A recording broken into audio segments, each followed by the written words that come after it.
6.394 persone isolate in Veneto, 1.634 positive, di queste 65 sintomatiche. Sono numeri che danno la dimensione non preoccupante del contagio da Covid-19. Sta male il 3,98% dei positivi ed anche i 13.919 tamponi effettuati in 2 giorni a turisti e vacanzieri di rientro dai paesi critici confermano un'incidenza dello 0,34%, 48 i positivi, per lo più senza sintomi. Con il Covid-19 quello che si dice un giorno rischia di essere stravolto il giorno dopo. Resta il Se si accordassero sul ruolo dell'asintomatico a 360 gradi, l'asintomatico è contagioso, ok, questo lo sappiamo, per noi è un dogma, ma non sono tutti uguali, questo l'abbiamo capito.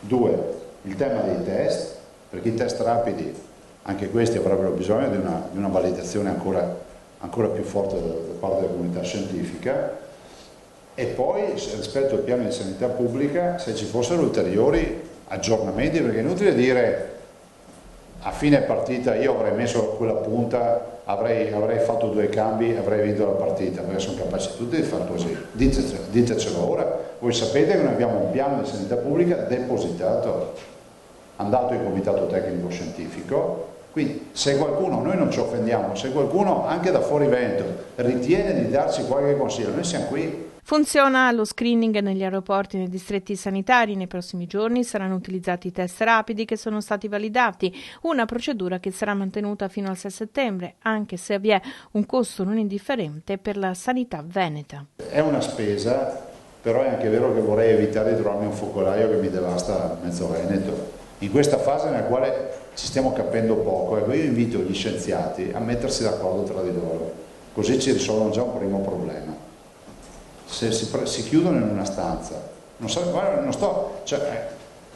lo sto dicendo per fare una battuta, se veramente trovassero un posto dove fanno sintesi, dicono 3 robe sulle quali sono d'accordo, agevolerebbero la vita a persone come noi che non siamo scienziati, non sappiamo nulla di sanità pubblica, e cerchiamo di essere coerenti con le indicazioni che abbiamo. Quanto all'ordinanza del governo che ha chiuso le discoteche e ha imposto l'obbligo della mascherina di notte, Zaia è più morbido del collega del Friuli Venezia Giulia Fedriga. Allora, questo è un provvedimento che ha assunto il governo, avete visto la formulazione, cioè noi possiamo fare solo provvedimenti restrittivi. Allora, sinceramente vi annuncio che io non faccio nessun provvedimento restrittivo, perché mi sembra più che sufficiente vedere chiusi questi locali, per i quali io ho chiesto, non so se qualcuno l'ha scritto, perché ieri sera ho insistito su questo, è stato il mio intervento, che siano ristorati finanziariamente.